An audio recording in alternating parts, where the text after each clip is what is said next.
ఈ కేబుల్ మనలో చాలామంది చూసే ఉంటారు. ఇఫ్ చూడకపోతే నో వరీస్, నేను ఎక్స్ప్లెయిన్ చేస్తాను. దీన్ని ఈథర్నెట్ కేబుల్ అంటాము. అండ్ కంపెనీస్లలో డివైజెస్ని నెట్వర్క్ కనెక్టివిటీ కోసము ఈ కేబుల్ యూజ్ చేస్తాము. అది ఇది only wired Ethernet, wireless of course wifi అది డిఫరెంట్ సబ్జెక్ట్ అనుకోండి. ఈ కనెక్టర్ RJ45 కనెక్టర్ అంటాము. దీంట్లో బేసిక్లీ చూస్తే డిఫరెంట్ కలర్ కోడెడ్ వైర్స్ ఉంటుంది. దీన్ని కంబైన్ చేసి ఈ RJ45 కనెక్టర్ అనేది ఇన్స్టాల్ చేస్తారు. ఈ కనెక్టర్లో ఇంకొక టైప్ ఉంటుంది RJ11 అని చెప్పి, అది టెలిఫోన్ లైన్స్ కోసం యూజ్ చేస్తారు, వాయిస్ ఓవర్ IP.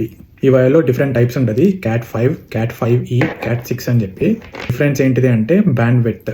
సో ఇది ఒక CAT5E కేబుల్, దీని మ్యాక్సిమం బ్యాండ్ విడ్త్ 1 Gbps అయితే నా దగ్గర ఇంకో కేబుల్ ఉంది CAT6, దీని maximum band width 10 Gbps.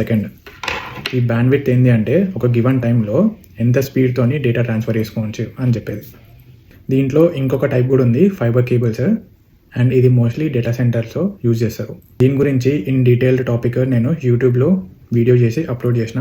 So మీరు ఒక support engineer or network engineer లాగా రోల్స్ అప్లై చేసినప్పుడు ఈ నాలెడ్జ్ మీకు చాలా హెల్ప్ అవుతుంది. ఐ హైలీ రికమెండ్ ఆ వీడియో చూడండి. అండ్ ఈ వీడియో మీ ఫ్రెండ్స్లో షేర్ చేయండి, సో దాట్ వాళ్ళకు కూడా ఇన్ఫర్మేషన్ హెల్ప్ అవుతుంది.